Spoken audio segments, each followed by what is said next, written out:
अगर श्री रामचंद्र जी आज इस युग के अंदर होते तो ईडी और सीबीआई को उनके घर भी भेज देते और यहाँ बंदूक रख के पूछते बेटा बीजेपी में आ रहा है कि जेल जाएगा।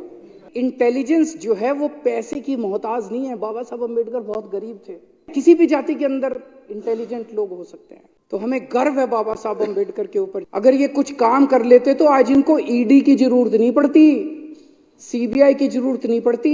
सुप्रीम कोर्ट ने कहा इलेक्टोरल बॉन्ड किस किस ने, तो बता ही नहीं रहे किस किस कितने बॉन्ड किसको किस पार्टी ने दिए। और ये तो 1 नंबर का पैसा जो इलेक्टोरल बॉन्ड से 2 नंबर का पता नहीं कितना पैसा का। एक एक एमएलए 25 करोड़ 50 करोड़ 100 करोड़ में एमएलए खरीद रहे हैं पूरे देश के अंदर जाके। अध्यक्ष महोदय, ये देश के साथ गद्दारी है, ये देशद्रोह है। कहते हैं मोदी नहीं तो कौन। क्यों कहते हैं? सबको तो जेल में डाल दिया तो मोदी नहीं तो कौन। हिटलर ने भी यही किया था। जब हिटलर आया था, हिटलर ने 3 महीने में कर दिया, इन्होंने 10 साल लगा दिए। आज ये 10वां बजट है हमारी सरकार का। आतिशी जी ने बतौर फाइनेंस मिनिस्टर आज का ये बजट रखा, ये संसद असेंबली के अंदर बजट रखा है और मैं उन्हें बधाई देता हूं कि ये बजट बहुत अच्छा है और इसमें समाज के सभी तबकों का और सभी सेक्टर्स का ख्याल रखा गया है। चाहे वो शिक्षा हो, स्वास्थ्य हो, बिजली हो, पानी हो, सड़क हो, नाली हो, ड्रेनेज हो, सबका इसमें ख्याल रखा गया। चाहे वो अमीर हो, गरीब हो, इस जाति का हो, उस जाति का हो, युवा हो, बुजुर्ग हो, हर एक का इस बजट के अंदर ख्याल रखा गया है। और ये अभी जो बजट रखा गया, अब तो जनता कह रही है कि ये 7 सीट भी हमारी आएंगी इस बार।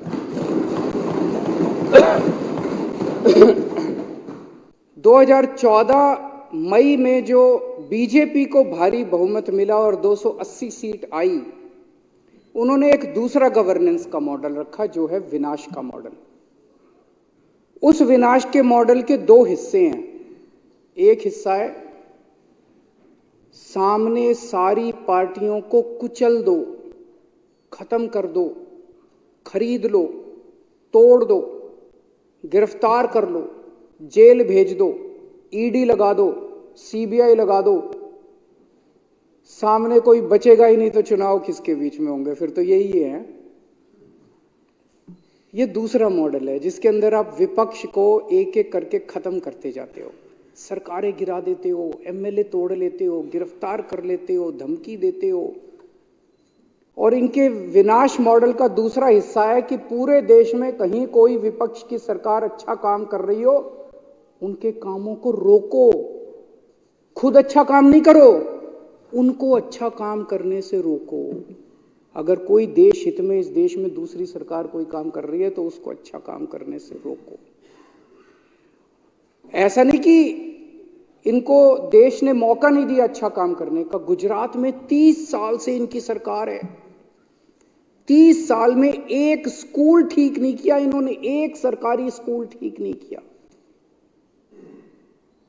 अभी जो गुजरात के अंदर विधानसभा के चुनाव हुए, उसमें एक दिन प्रधानमंत्री जी का मन किया कि ये मनीष सिसोदिया रोज जा जाके स्कूलों में फोटो खिंचवाता है डेस्क पे बैठ बैठ के, तो एक दिन प्रधानमंत्री जी का मन किया मैं भी जाके डेस्क पे बैठ के फोटो खिंचाऊं। तो उन्होंने तय किया कि मैं गुजरात के किसी सरकारी स्कूल में जाके डेस्क पे बैठ के बच्चों के बीच में फोटो खिंचवाऊंगा। पूरे गुजरात में ढूंढा इन्होंने, 30 साल में एक स्कूल ऐसा नहीं मिला पूरे गुजरात में जहां प्रधानमंत्री जी जाके इज्जत के साथ फोटो खिंचवा सकते। तो उन्होंने टेंट में एक टेंट लगाया गया और उस टेंट के अंदर 5 बच्चे बिठाए गए, 4 डेस्क बिठाए गए, एक फर्जी टीचर सामने, और वहां प्रधानमंत्री जी को फोटो खिंचाया। अगले दिन जब हमारे कार्यकर्ता वहां पहुंचे, वो टेंट भी नहीं था और क्लासरूम भी नहीं था और स्कूल भी नहीं था, टीचर भी नहीं था, बच्चे भी नहीं थे। अगर ये कुछ काम कर लेते तो आज इनको ईडी की जरूरत नहीं पड़ती, सीबीआई की जरूरत नहीं पड़ती, पुलिस की जरूरत नहीं पड़ती, इनकम टैक्स की जरूरत नहीं पड़ती। आज इनके पास पैसे की कोई कमी नहीं है, पता नहीं कितना पैसा कमा रखा है। अब जब सुप्रीम कोर्ट ने कहा इलेक्टोरल बॉन्ड किस किस ने, तो बता ही नहीं रहे किस किस कितने बॉन्ड किसको किस पार्टी ने दिए। और ये तो 1 नंबर का पैसा जो इलेक्टोरल बॉन्ड से 2 नंबर का पता नहीं कितना पैसा का। एक एक एमएलए 25 करोड़, 50 करोड़, 100 करोड़ में एमएलए खरीद रहे हैं पूरे देश के अंदर जाके। इन्होंने उत्तराखंड की सरकार गिरा दी। उत्तराखंड में लोगों ने कांग्रेस की सरकार बनाई, हरीश रावत की सरकार बनाई, एमएलए खरीद के, एमएलए तोड़ के इन्होंने उत्तराखंड की सरकार गिरा दी। इन्होंने कर्नाटक की सरकार गिरा दी, इन्होंने मध्य प्रदेश की सरकार गिरा दी, इन्होंने गोवा की सरकार गिरा दी, इन्होंने अरुणाचल प्रदेश की सरकार गिरा दी, अब हिमाचल प्रदेश की सरकार गिराने जा रहे हैं थोड़े दिन के अंदर। और फिर कहते हैं हम जीतते हैं। ये जीतते थोड़ी हैं, सरकार गिराते हैं। ये जीतना थोड़ी है। ऐसे बनाओगे सरकारें तुम? इन्होंने एक एक करके पार्टियां तोड़ दी। महाराष्ट्र के अंदर लोगों ने महाविकास आघाड़ी की सरकार बनाई, एमवीए की सरकार बनाई, शिवसेना, एनसीपी और कांग्रेस की सरकार बनाई। अच्छी सरकार चल रही थी, अच्छा काम कर रहे थे वो लोग। ईडी का इस्तेमाल करके, सीबीआई का इस्तेमाल के शिवसेना के 2 टुकड़े कर दिए, सारे एमएलए इन्होंने तोड़ दिए। ईडी का इस्तेमाल करके, सीबीआई का इस्तेमाल करके इन्होंने एनसीपी के एमएलए तोड़ दिए, वहां की सरकार गिरा दी इन लोगों ने। इनका फॉर्मूला है कि सामने विपक्ष को रखो ही मत, कोई विपक्ष में ही नहीं रहेगा तो फिर चुनाव किस बात के होंगे? फिर तो इन्हीं को वोट पड़ेंगे। सबको जेल में डाल दो, कोई सामने ही नहीं रहेगा। कहते हैं मोदी नहीं तो कौन।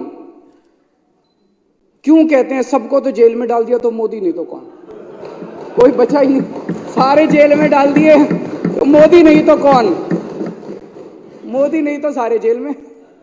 तो ये इनका बड़ा सही फॉर्मूला है।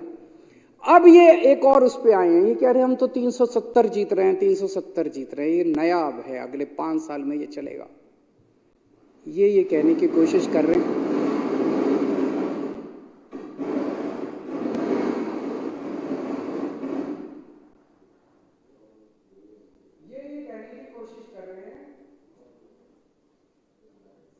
ये कहने की कोशिश कर रहे हैं कि अब हमें इस देश के 140 करोड़ लोगों की जरूरत नहीं है, अब तुम्हारे वोट की जरूरत नहीं है। घर बैठो, वोट डालने आओ तो डालना, नहीं डालने आओ तो मत डालना। हमें तो 370 मिल रहे हैं क्योंकि सामने लड़ने वाला ही कोई नहीं बचा।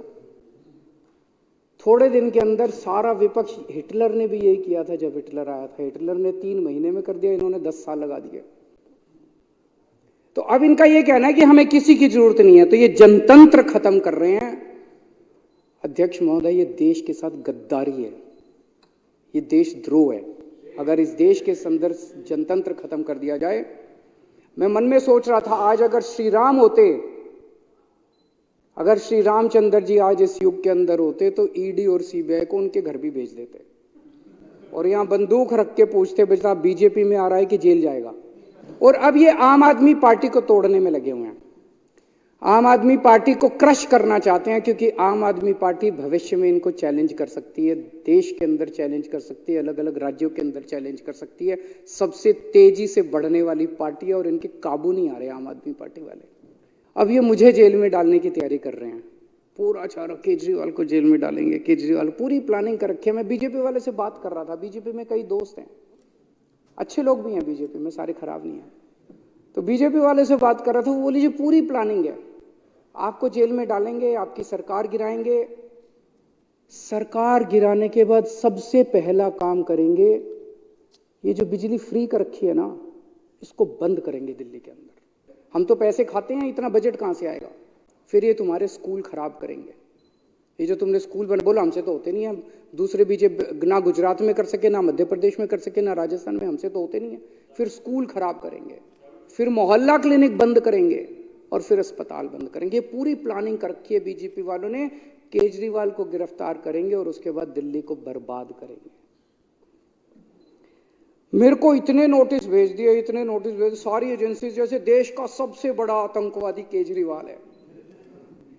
मैं मन में सोचता हूं यार, 2-4 आतंकवादियों को भी नोटिस भेज लो, सारे नोटिस।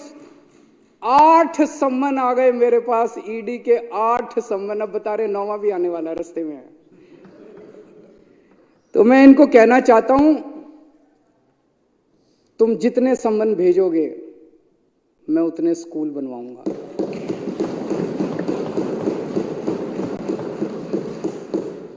कोलंबिया यूनिवर्सिटी में अगर आप जाएं तो कोलंबिया यूनिवर्सिटी के एंट्रेंस के ऊपर आपको एक बहुत बड़ा बुत एक महापुरुष का मिलता है।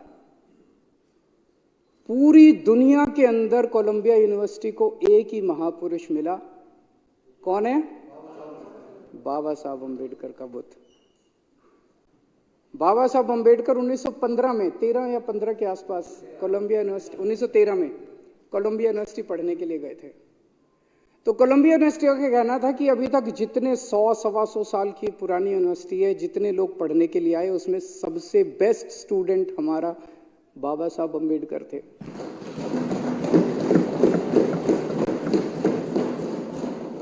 ये दिखाता है कि इंटेलिजेंस जो है वो पैसे की मोहताज नहीं है। बाबा साहब अम्बेडकर बहुत गरीब थे, पैसे की मोहताज नहीं है इंटेलिजेंस।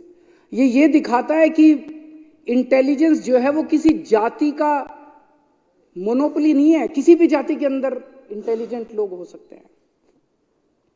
तो हमें गर्व है बाबा साहब अम्बेडकर के ऊपर, जिनका बुत आज कोई बता रहा था लंदन स्कूल ऑफ एक्सचेंज के बाहर भी शायद उन्होंने लगाया, वहां भी लगाया उन्होंने बुत उनका। बाबा साहब अम्बेडकर का सपना था कि इस देश के हर बच्चे को, चाहे वो गरीब हो चाहे अमीर हो, चाहे वो इस जात का हो चाहे उस जात का हो, हर एक को अच्छी शिक्षा मिलनी चाहिए। आज उनका ये सपना, मुझे बेहद खुशी है। हमारे आइडल हैं बाबा साहब अम्बेडकर, उनकी फ़ोटो हम अपने घरों में भी लगाते हैं, ऑफिसों में भी लगाते हैं। आज उनका सपना हम पूरा करने की कोशिश कर रहे हैं और बाबा साहब अम्बेडकर और भगवान हमें आशीर्वाद दे कि उनका सपना हम पूरा करें। शुरू में हमने मोहल्ला क्लिनिक बनाए। पहले तो एलजी साहब ने 2 साल तक फाइल नहीं पास की। 2 साल एलजी साहब, मेरे को पता है, ऊपर नीचे फाइलें। बताओ इनके पिताजी का क्या जाता था अगर दिल्ली के लोगों को अच्छा इलाज मिल जाता था। इनको क्या तकलीफ हो रही थी जो इन्होंने मोहल्ला क्लिनिक नहीं बनने दिया। इनको एक ही तकलीफ थी, केजरीवाल ने अच्छा काम कर दिया तो हमें वोट नहीं मिलेंगे। तो ये विनाश का मॉडल है। अध्यक्ष महोदय,